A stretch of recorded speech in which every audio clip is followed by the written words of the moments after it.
Hey, welcome to today's episode with Sarah Centrella. This is the Shift podcast, and I'm excited to bring this episode to you, mostly because, well, we have some kindred connections here with her son playing in Oregon and currently being there, and myself in Oregon Duck. But we had a great conversation today on essentially his life and how things unfold and how she got to the position she's at, her story, her journey, which is an awesome one. If you're trying to find out how to get to that next place of life, whatever it is, and you find yourself battling some roadblocks, this is a great conversation to listen to and tune into, because you're going to find out how you yourself can navigate things that, I don't know, everybody faces, right? But do them the way that Sarah did, which she unpacks and shares with you here. So without further ado, let's hop into the episode.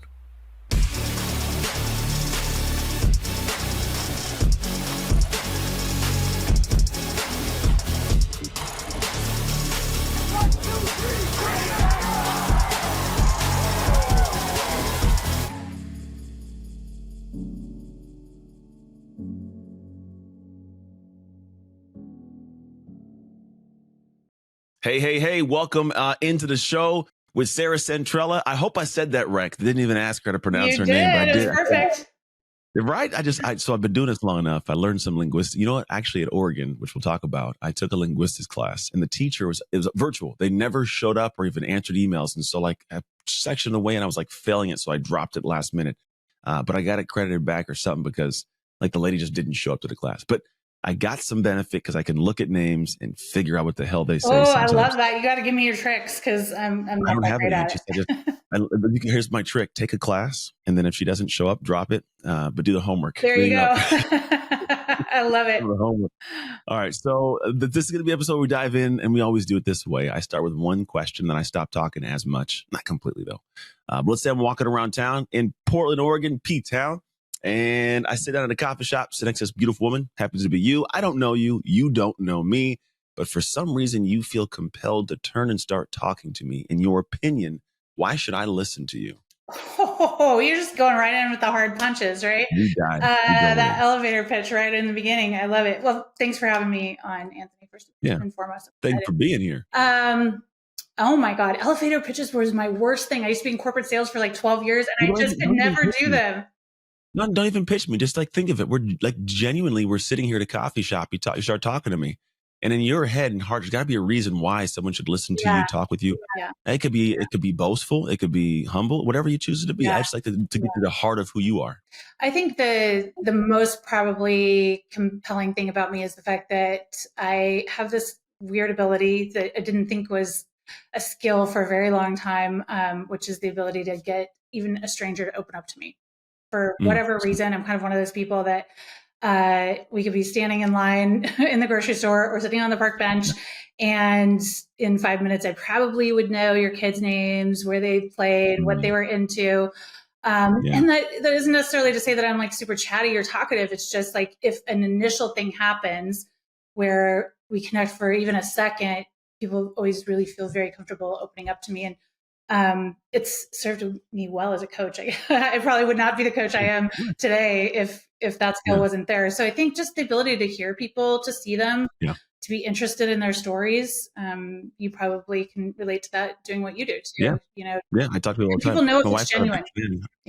Yeah, well, I think that's the thing is you have to genuinely be interested. Like I do it in public. My wife's not a fan of when I start talking to strangers. She's like, leave them alone. Right. I want to, but I'm curious, and it's not all the time. Yeah. This is, maybe 10% of the time I'll actually poke into a stranger's life and ask. But I do find that I can do that as well. And maybe it's the practice of talking like this, but I actually care. And here's another piece of it.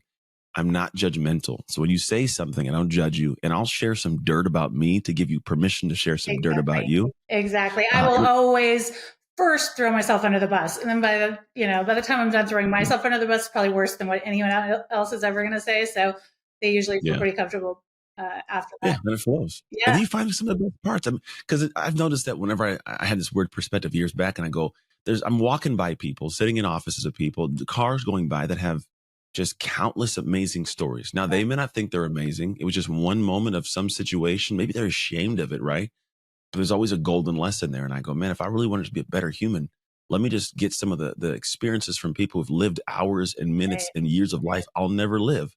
But they got lessons there. So if I can poke into those, I can get better without even having to experience the craziness that they did. Yeah, I'm so fascinated by it. My first book actually was all stories. Well, not all of it, but a big part of it was short stories of people who inspired me. And most of those initial connections happened that exact way. I mean, almost everybody in the book was someone that was a stranger. And then we started having a conversation. And, I'm thinking of one woman who, when I was in corporate sales, we went and had lunch, and we're just sitting there halfway through lunch. I was like, oh my gosh, I just want to know your story. Like, will you be in my book? And she was just like, what? Like, I don't know you from Adam, but now we're friends. We're great friends. It's been 6-7 years later, and I think that ability to hear people and to be genuinely interested in them and what makes them tick and what makes them who they are is just doesn't exist in our world today, really.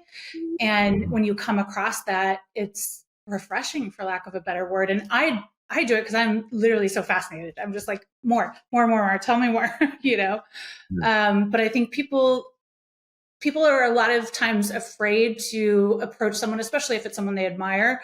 And I always say, like, if you are being genuine and you want to learn about people, they probably will open up and talk to you, because no one does, especially successful people. People always just want to know the top points, right? Or they want something from you. But if you're genuinely interested in, learning from them or learning about them, that's rare, and people will open up. And they'll give you more than what you actually, because you think you want the trick, but you don't want the trick. I tell them you want the traits. Yeah. There's essence. Essence is part of it. Like, my work's an identity, and I believe there are certain identity traits, habits, patterns, actions that certain people elicit, which gives them the ability to be who they are in any walk or any area of life. There's a reason people love athletes, to be in sales, because there's a certain level of competition we're used to. That tension-filled moment, we lived it over and over and over, right? So there's certain identity traits. But what people are looking for is like, what's the tip of the trick? Like, there's no tip or trick. When you are of that identity, you just do that. It's just instinctual to you, right? And it's funny, is recently you heard the whole thing about the Jay-Z. He finally came out and talked about the whole $500,000 for dinner with Jay-Z. Hear about this yet? No. You're gonna have to tell me. A little bit of a spoiler. So there's been a conversation long running. Would you take $500,000 or a meeting with Jay-Z? Okay. And Jay-Z, he finally chimes in on this. It's been going on for years. He finally chimes in like the last couple of days. And he goes, somebody asked him in an interview, and he goes, I wouldn't have paid $500. He says, to be honest, I'd take the $500,000. I wouldn't meet with me. He says, everything you need to know about what I would do at a dinner, I tell you, I've already talked about in my music. Wow. It's already there for free. You listen to it, it's there. So it goes to tell you, it's not the tips or tricks, it's the traits. Right. Now, if you took his tips and tricks and you attach that to certain traits, you'd have the success he has. You could take that 500,000, turn to 500 million, right? That's what he did. Yeah. And so the idea is you have to step back, I think, as human beings, and spend more time trying to figure out not just the tips of what people have that makes them, but hey, what in the world, how do they function? What do they think? What do they not do? What do they say? What are their patterns, their habits? Who are their friends? Like these little nuances. Just gonna say, who do they surround themselves with? Yeah. So who do you surround yourself with? Yeah, that's a great question. I think when I've kind of first started on the journey that I'm on right now, and just a real quick little backstory, which I think will probably make a little bit more sense to make it quick. Tell me the whole thing if you got to. Oh God. Well, it started in 2008, I guess. When I found out that my husband at that point was having an affair. It was just this instantaneous thing. We'd been together since we were 16 years old, and we'd been married for 8 years. We had 3 kids. And I literally read a text message that changed my life. 10 minutes later, my world was in shatters, I've been there. You know my story? Because if you know my story, I know the feeling. Oh God. It was, I liken it to a bomb. It just exploded every single part of my life. And this was 2008. So I had twins that were a year old. I had been a stay-at-home mom. There were no jobs to be had. We had just lost our house in foreclosure. It was just a perfect shitstorm. Anything that could go wrong went wrong, right? I get it. And so I found myself, no joke, within hours, all of a sudden having no income, no way to pay the bills, nothing. And that explosion or rock bottom moment was pivotal, turning point for me. I literally remember laying on the floor and just sobbing till my face stuck to the floor and thinking how do you go on? What are you supposed to do? I don't know how to do this. This was before social media. I didn't know anybody who had ever been through anything like 1/10 of what I'd gone through. And so I truly felt like I was only human going through it and just trying to figure out, like, what do I do? Like, how do I even get a job? All this stuff. And so I just remember laying there and thinking, like, I can't do this. Like, I don't know how to get up tomorrow and function. And in that super, super dark moment, there was this voice, God, intuition, any name you want to give it, that just kind of came back. And it was like, well, what if you can? And that just kind of opened up this open-ended question of, well, if I could, what would I do? If I could figure it out, where would I start? And that became this pivotal piece of everything, that one little step at a time. I started kind of asking myself, well, if I could do this, what would that look like? And really getting to this place where I realized I had to rebuild my life completely. So I thought, well, if I'm basically dealing with a blank canvas that I never, ever thought I would be in this position, why don't I just shoot for the moon? Fuck it. Just be like, okay. So I just started almost like fantasy building a dream life. And I kind of just did it as a way to escape what was going on, because what was going on was really dark.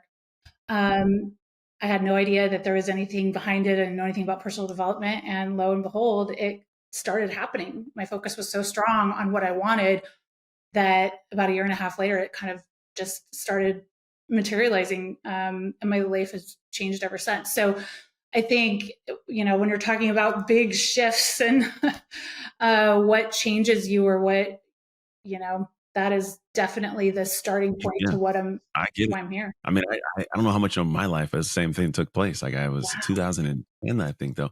High school sweethearts, 3 No kids. way. I didn't know Oh that. yeah, Wow. all that stuff. We, had our kids in college, one of them, and then my wife. I looked at her phone; she was having an affair, and we were divorced for 3 years. Hated her guts, and we're now remarried. I think we're 7 years deep in a remarriage. Um, Wow. oh That's a yeah, it's dope. story. It's dope. And my marriage is amazing. Wow. Like I love my wife. It's dope. We got something really cool and fun and special. But we had to go through some depths, right? Some Yeah. dark.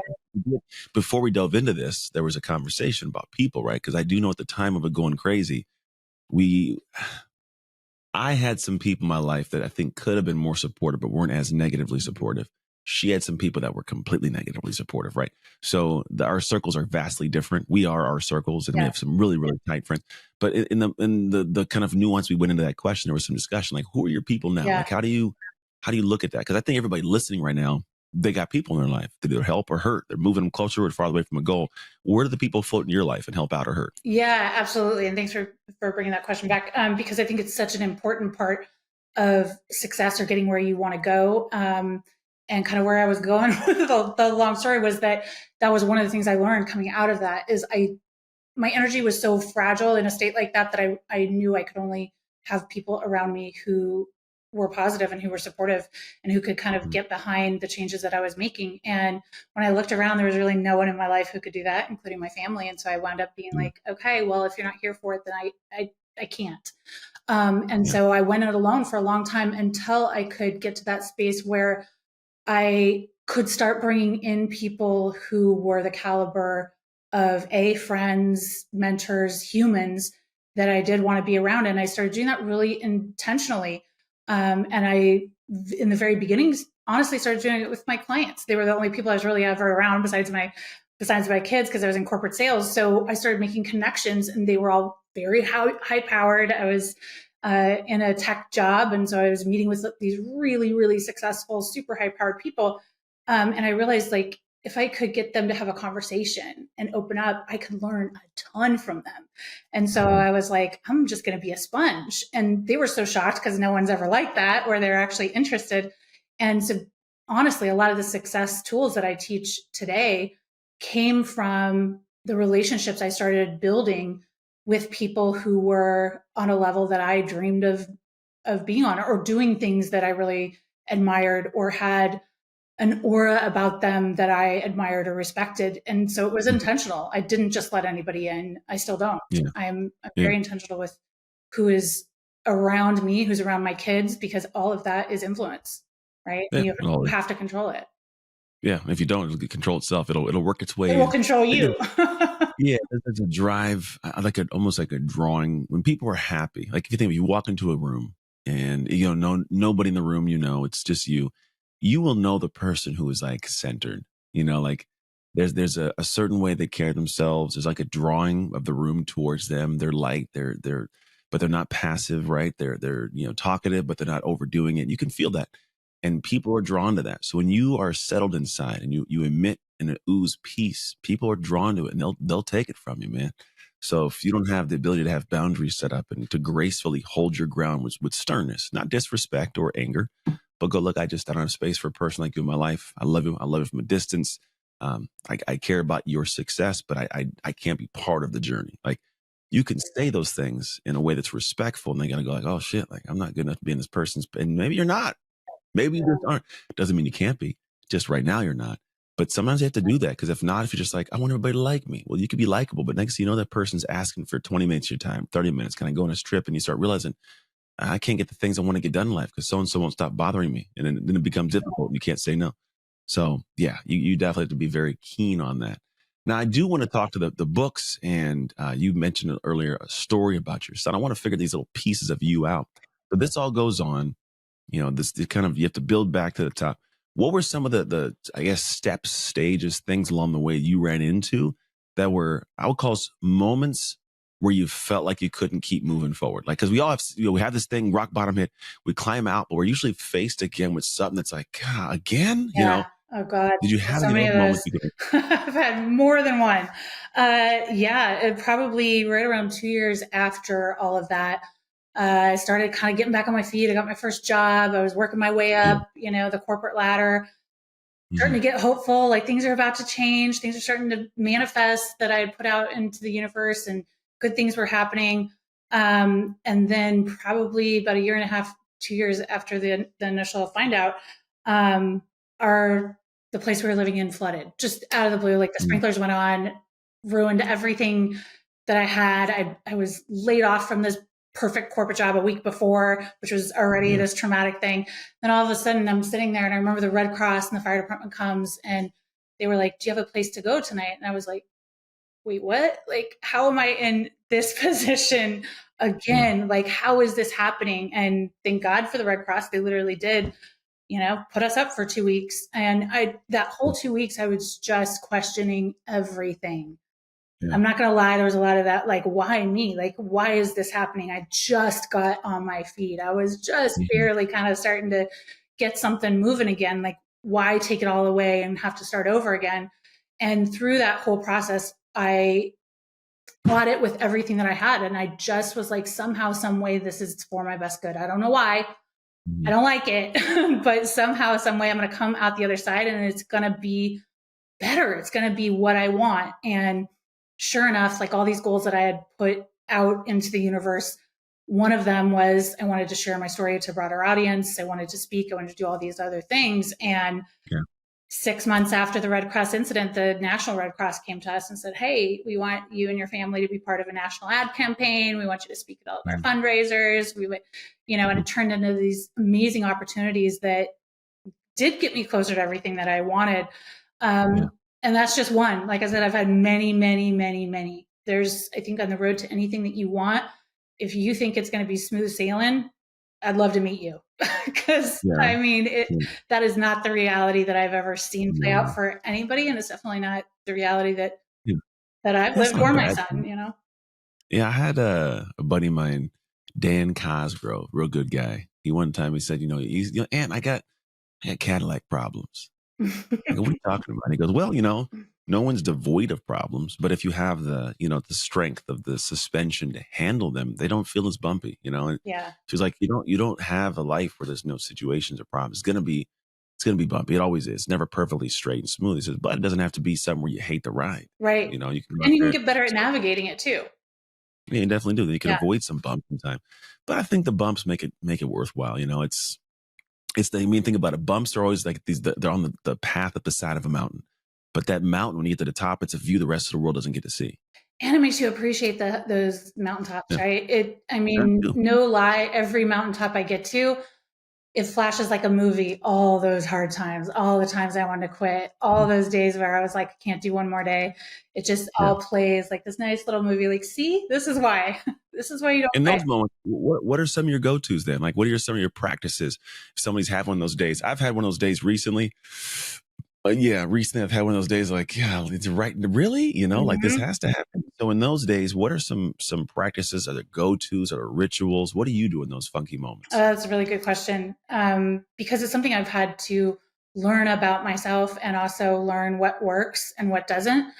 One thing I know for sure is that our energy is super powerful. So if we're, quote, in a bad mood or in a bad place, we all know that that bleeds, and it can bleed into tomorrow, into a week, into a month. And then that does all kinds of really destructive things in our life, like change the momentum, start, truly manifesting things that we don't want. So I think once I kind of understood that and understood that I could do things to help my energy stay in a positive place or in a better place, I kick in those rituals as fast as I possibly can. And one of them is I really try to guide the conversation in my head, because most of the time it's going to want to go to everything negative and it wants to blow it up and go worst case scenario and all of that.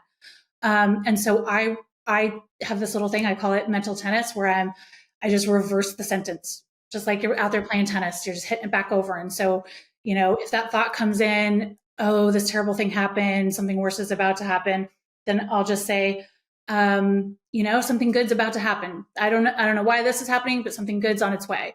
So I'll change that narrative every time I hear it, so that two things happen. One, I'm going to kind of stop the bleed into that rabbit hole. And then number two, I'm actually calling into existence what I want. My focus is going back to what I want, versus kind of going down that dark place. And then meditation's huge. I got to tell you, I'm not great at it, but I'm a big fan of guided meditation. So I'll pick one that has to do with my mood. There's so many on YouTube that are free that literally you can find for any topic you want to work on. And it just kind of hits you at that subconscious level that lines you up a little bit better. And then I also have a rule that if I've hit an obstacle or an adversity, I give myself 24 hours. And in that 24 hours, I can kick and scream. I can eat ice cream. I can say, poor me. I can do whatever I want. But the next day, I wake up and I get back to what I know works regardless. Even if and most of the time I'm not going to feel like it. Like most of the time you want that wallow to happen longer, but has been a key for me. I just can't let it bleed into multiple days. Yeah. There's a guy, I've talked about this a couple times in podcasts too. There's a guy named Dan Nitro Smith from the American, it was something. It was Gladiators, American Gladiator, what it was. And he says, action ends suffering. I give this man credit because it's a great statement. I loved it because it really does give you perspective. But there's always going to be a set of actions that ends that suffering, that funkiness, that I don't want to be here, like the bad days, whatever.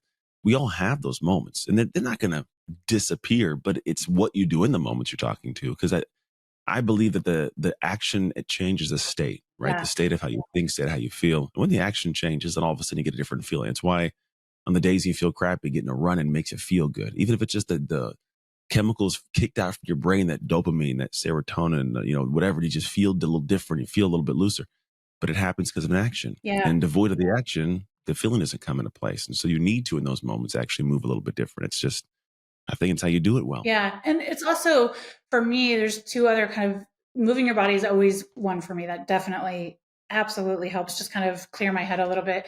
But if it's a bad one, if it's one that really hurts, obstacle, whatever you want to call it, my future board behind me is just a visual representation of everything that I am working for, the life that I want, the reasons why I want it. That always helps me, just kind of centers me like, hey, today's a bad day, but I'm not getting rid of everything that I've worked so hard for, like the good stuff is still coming. And I'll take that time, whether it's 5 minutes or sometimes half a day, to refocus on the future. Because whenever something happens that throws us off, it wants to pull all of our attention into today. right? And so then we're just recycling, and that's how we get in the rabbit hole. But if instead I could force my focus into the future and say, hey, this is a blip in the greater radar, it's not the end of the world, then that helps me kind of get back on track faster.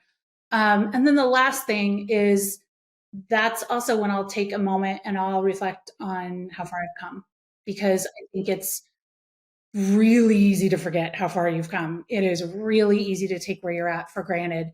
And whenever I'm having one of those days, I will remember the day on the floor when I had nothing. I will remember standing in line at the food stamp office to get food stamps to feed my kids. And I'll be like, it's not that day. How lucky are you that you're not having that day again?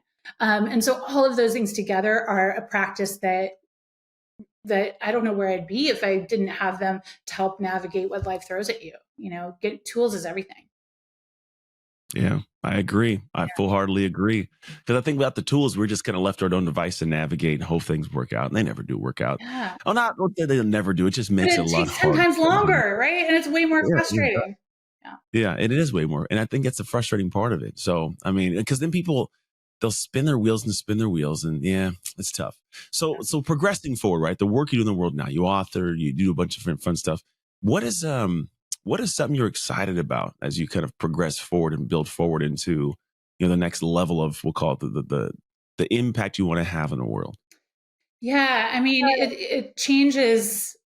It does and it doesn't, right? It evolves, I guess, over time. And I think one of the things that I've been working towards for a really long time is I would love to have a show where I'm impacting people on a larger scale. That's something I've always kind of been working towards. But then I've also shifted a lot of my coaching business into the corporate sector. And that has been really, really fun, because it's the first time that I've ever been able to make an impact on an audience who doesn't, for the most part, a lot of those clients don't know anything about personal development, haven't necessarily sought it out. But when their company offers it and they're learning the tools for the very first time and getting wins for the first time and seeing change in their life for the first time, that has been a surprising joy that I've really, really loved. And, the books will always be part of that. I'm working on book 4 right now. So I like it. Yeah. Yeah. Okay. So what? I mean, it's always every day. I love these ideas, the books and creating stuff. But who's this thing for? Like, the perfect person, perfect situation. Where are people at when they need to pick this thing up? For me, I've always written for the person who is not a student of personal development. Ideally, I would love one of my books to be the first thing they ever read, that they thought, hey, I have some agency in my life. Hey, there's things I can do to reduce my stress, to achieve the success that I want, to even figure out what the success is that I want, to learn some of these tools for the first time. And so all of my books are really written to that audience. I think everybody can kind of get something from them, but that has always been my goal. And I'm also really passionate about teaching these types of tools to a younger generation. I always think, man, if I knew this stuff in my 20s, where would I be? It would be, a completely different situation, I feel like. So I've been teaching my kids, obviously. And yeah, I think impacting a younger generation is key. Yeah. We got to impact the younger generation, because the ones that are going to be building up, and then they're going to take care of us years from now. They're going to be the ones doing all the stuff to make us happy or sad, or who knows, man. This world's kind of going in a funny, wonky, interesting place, right? Now, what you guys don't know is we have a kindred connection. Her son plays football at Oregon. My son runs track at Oregon right now. Who knows? Maybe next year, if my son walks on, they'll be teammates. They'll be teammates. You never know. I love it. What's fun about the parenting aspect for you in this realm and this stage? You say you have 6-year-old twins, so obviously you're in that same area. Because I got 14-year-old twins, and I got he'll be 19 this next week. Wow, yeah, ours are so close. Yeah, very close. The oldest. You have 3 total too? I do. Yeah, my girls are 16, juniors in high school, and then my son is 20, almost 21, junior at Oregon.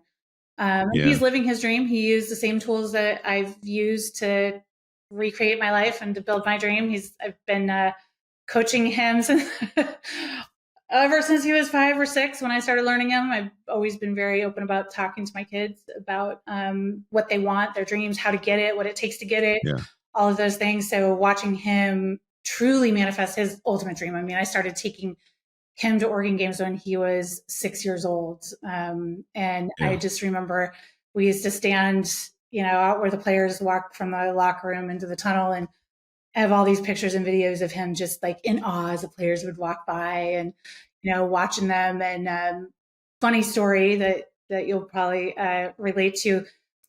I wound up coaching quite a few of the Oregon players over the last 10 years, but it all started because on his 8th birthday, it was right after the Red Cross thing. I didn't have any money, and it was almost his birthday. And I thought, oh my God, I'm the mom who can't like give my kid anything for his birthday, can't have a party, can't do any of this stuff.